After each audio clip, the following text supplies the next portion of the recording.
ही आहे वैष्णवी अलका भगवान जाधव. वैष्णवी बीडच्या ग्रामीण भागातून येते. काही वर्षांपूर्वी नापिकीला कंटाळून तिच्या वडिलांनी आपली जीवनयात्रा संपवली. शिक्षण घेऊन कुटुंबाला दारिद्र्यातून बाहेर काढण्यासाठीच शिक्षण घेण्याची वैष्णवीची जिद्द आहे. तिच्या स्वप्नाला सत्यात उतरवण्यासाठी तिच्या मोठ्या बहिणीनं तिला पुण्यात आणलं. वैष्णवी परिस्थितीशी 2 हात करत शिक्षण घेते, पण संकटांनी अजूनही तिची पाठ सोडलेली नाहीये.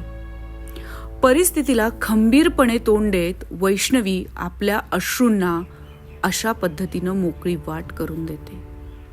म्हटलं की आपल्या डोळ्यासमोर येतात, काहींच्या डोळ्यासमोर येतात फक्त पुस्तकं, काहींच्या डोळ्यासमोर येतात खूपच मोठं भावविश्व, आणि आमच्या डोळ्यासमोर येणारी सगळ्यात मोठी दुविधा म्हणजे शिक्षणासाठी लागणारा पैसा आणि त्यातून पालकांची असणारी परिस्थिती, आणि गावाकडे गेल्यावर त्यांच्या डोळ्यातून दिसणारी ती आसवं की त्यांची पण इच्छा आहे की आमच्या मुलांनी शिकावं, पण ज्या परिस्थितीतून आम्ही बिलॉंग करतो तिथून खूप जास्त शिकणं हे म्हणजे काही एक दिव्यच, काहीतरी एक मोठी गोष्ट आहे की आपल्या मुलीने 12वी नंतर सुद्धा शिक्षण घेणं हे त्यांच्यासाठी खूपच म्हणजे काहीतरी खूप मोठी गोष्ट आहे.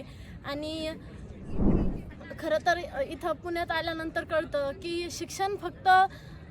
शिक्षण माणसाला समृद्ध करतं, प्रत्येक बाजूने समृद्ध करतं, पण जेव्हा पैशाची गोष्ट येते तेव्हा डोळ्यासमोर दिसणाऱ्या त्या अनेक दुविधा आणि त्यातून इथं आल्यानंतर प्रत्येकच गोष्टीसाठी सरसावल्यानंतर इथं राहण्यासाठी लागणारा खर्च. शिक्षणाची कवाडं उघडली म्हणजे ज्ञानाची दारं उघडतात असा आपला एक समज आहे, पण ही ज्ञानाची दारं उघडणं खरंच इतकं सोपं आहे का?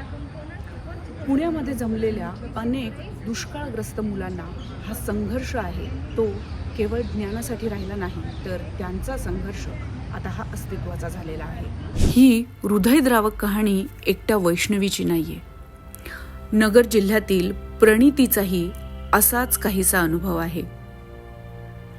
पुण्यासारख्या हिरवळीच्या शहरात राहूनही तिचं आयुष्य मात्र करपून जात आहे.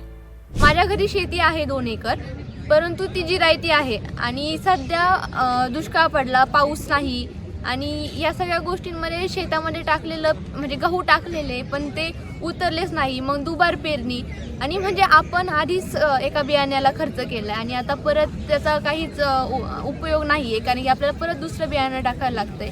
आणि म्हणजे खर्चात खर्च होत जातो, पण त्यातून शेतीतून काहीच नफा मिळत नाही. आणि या सगळ्या गोष्टी करत असताना बियाण्यासाठी देखील घरच्यांनी काढलेलं कर्ज, किंवा घरामध्ये आता आम्ही 3 भावंड आहोत, तर माझी मोठी बहीण असेल तिच्या शिक्षणासाठीचा खर्च, भाऊ छोटा आहे त्याच्या शिक्षणासाठीचा खर्च, आई वडील, त्यात सगळ्यांचं आरोग्य, आणि या सगळ्या गोष्टीतून पुढे जात असताना पुण्यासारख्या शहरात मी येऊन शिकणं, आणि त्यातही परत मग अगदी म्हणजे कॉलेजच्या फीसपासून, त्यातही कॉलेजच्या फीस एकदम म्हणजे अवाढव्य फीस आहे आमच्या फर्ग्युसन महाविद्यालयाच्या. आणि मी म्हणजे समाज कल्याणासाठी देखील अर्ज टाकलेला, परंतु प्रॉब्लेम असा होतो की विद्यार्थी संख्या खूप आहे, म्हणजे शिकण्याची इच्छा विद्यार्थ्यांना खूप आहे, परंतु शासनाकडनं ज्या योजना येत आहेत किंवा ज्या योजना आहे त्यांची विद्यार्थ्यांपर्यंत जी मूलभूत माहिती हवी विद्यार्थ्यांना, तर ती माहिती शासन पुरवत नाही आहे, किंवा जे आता शिष्यवृत्त्या दिल्या जात आहे त्यांची देखील म्हणजे आता स्वतःच्या शिष्यवृत्त्या 2 वर्ष झालेल्या विद्यार्थ्यांच्या अकाउंटवरती पडलेलं नाही. मग नंतर म्हणजे असं दिसून येतं आहे की फक्त योजना आहेत, विद्यार्थी आहेत, बहुतांशी विद्यार्थ्यांना माहिती नाही आहे किंवा त्यांना त्याचा फायदा मिळत नाही. महाराष्ट्रात जानेवारी ते सप्टेंबर 2023 या 9 महिन्याच्या कालावधीमध्ये 2079 शेतकऱ्यांनी आपलं जीवन संपवलंय. याचाच अर्थ महाराष्ट्रात दररोज सरासरी 7 शेतकरी आपली जीवनयात्रा संपवत आहेत. गेल्या 10 वर्षांची आकडेवारी जर आपण पाहिली तर आपल्या लक्षात येतंय की सोन्याला जवळजवळ 400 ते 500 पटींमध्ये वाढ झालेली आहे.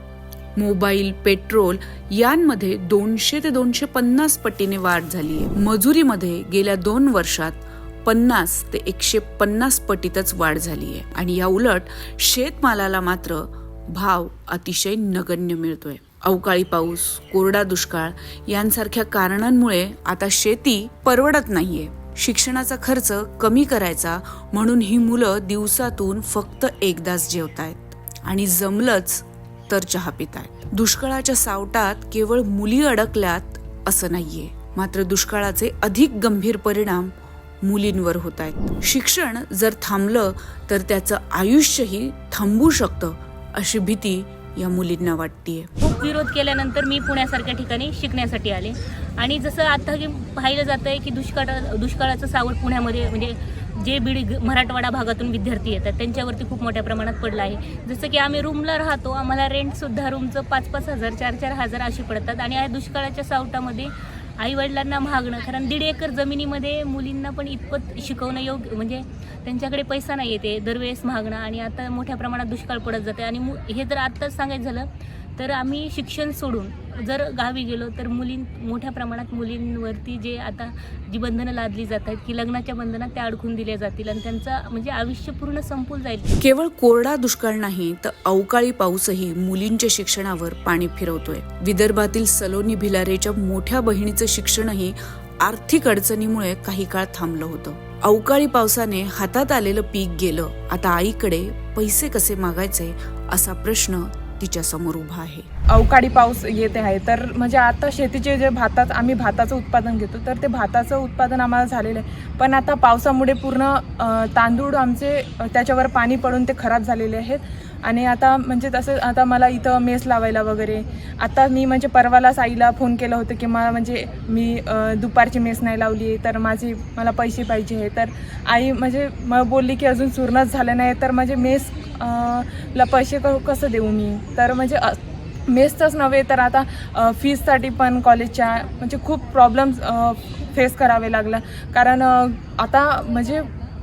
आता आमचं रिसेंटली भाताचं पीक आलेलं आहे पण ते आम्हाला म्हणजे पूर्ण तयार झालं होतं, पण आता पाऊस पडत आहे. काल पण खूप पाऊस होता आमच्या इकडे आणि आज पण खूप म्हणजे पाऊस येतच आहे म्हणत होती आई. तर म्हणजे यामुळे आम्हाला ते भाताचं उत्पादन झालं पण ते आता आम्हाला मिळू शकणार नाही. या सगळ्या प्रश्नांवर चर्चा आणि विचार करण्यासाठी स्टुडंट हेल्पिंग हँड संस्थेनं एक बैठक नुकतीच पुण्यात आयोजित केली होती. या बैठकीला राष्ट्रवादी युथ काँग्रेस पक्षाचे संग्राम पाटील हे देखील उपस्थित होते. हा प्रश्न महाराष्ट्राचे उपमुख्यमंत्री अजितदादा पवार यांच्यापर्यंत पोहोचवण्याचे आश्वासन त्यांनी यावेळेला दिले आहे. इथं येण्यामागचा उद्देश मूळ 2 उद्देश आहे. एक तर दुष्काळग्रस्त मराठवाडा, विदर्भ आणि उत्तर महाराष्ट्रातनं जी मुलं पुण्यामध्ये आणि आसपास शिक्षण घेत आहे किंवा विविध विद्यापीठांच्या अंतर्गत शिक्षण घेत आहे त्यांच्या अडचणी समजावून घेऊन त्या शासनाकडे माननीय उपमुख्यमंत्री अजितदादा पवार यांच्याकडे मांडून त्या प्रश्नांना न्याय देण्याची भूमिका आमची आहे. इथं येण्यामागचं मूळ कारण हा दुष्काळग्रस्त विद्यार्थ्यांचे प्रश्न समजावून घेणे आणि त्यात शासनाच्या माध्यमातून त्यांना काय रिलीफ देता येईल याचं साधारणतः निरीक्षण त्यांच्याकडनं सगळं माहिती घ्यायची होती. आणि आदरणीय अजितदादांच्या सांगण्यावरून इथं आलेलो आहे. लवकरच शासन स्तरावर काहीतरी बैठक घेऊन मुलांना दिलासा देणारा, विद्यार्थ्यांना दिलासा देणारा चांगला निर्णय अजितदादांकडून आम्ही करून घेऊ. आश्वासने मिळाली आहेत, मात्र मुलींच्या मनात अजूनही अनेक शंका आहे. शिक्षण सोडून घरी जायचं म्हणजे मुलींच्या गळ्यासमोर फाशीसारखं उभं असतं मंगळसूत्र. खरं तर ती गोष्ट वाईट आहे असं नाही म्हणत, मात्र मुलींचं लग्न झाल्यानंतर मुलींचं भविष्य उरतंच काय. माझ्या ओळखीतल्या अनेक जणी आहेत ज्यांची लग्नानंतर शिक्षण करू अशी खात्री देण्यात आली, मात्र आज चूल मूल एवढंच सांभाळत बसले आणि स्वतःच्या आयुष्याची दैना झाली. या पलीकडे जाऊन शिक्षणाचा फक्त अधिकार मिळून चालतो का? तर नाही. शिक्षणाच्या अधिकारापलीकडे शिक्षणासाठी लागणाऱ्या मूलभूत गोष्टींची गरज भागली पाहिजे आणि शिक्षणाचा अधिकार फक्त शहरापुरता मर्यादित राहू नये. आमच्यापर्यंत आमच्या पिढ्याही सुधाराव्या, शेतकऱ्याच्या मुलांच्या पिढ्या सुधाराव्या म्हणून इथपर्यंत येण्याची मजल मारावी, पण ती कुठल्या बळावर मारावी? इथं आल्यानंतरच्या भौतिक सुखसुविधा न म्हणता भौतिक गरजांचाच संघर्ष पूर्ण होत नाहीयेत. मग प्रश्न नेमके किती उपस्थित करावे आणि काय उपस्थित करावे? या पलीकडे जाऊन आत्महत्याग्रस्त शेतकऱ्यांच्या लेकरांनी काय करावं? असे अनेक प्रश्नचिन्ह जेव्हा डोळ्यासमोर उभं राहतात तेव्हा असं वाटतं की नेमका जीवनाचा प्रश्न सोडवावा की शिक्षणाचा प्रश्न सोडवावा.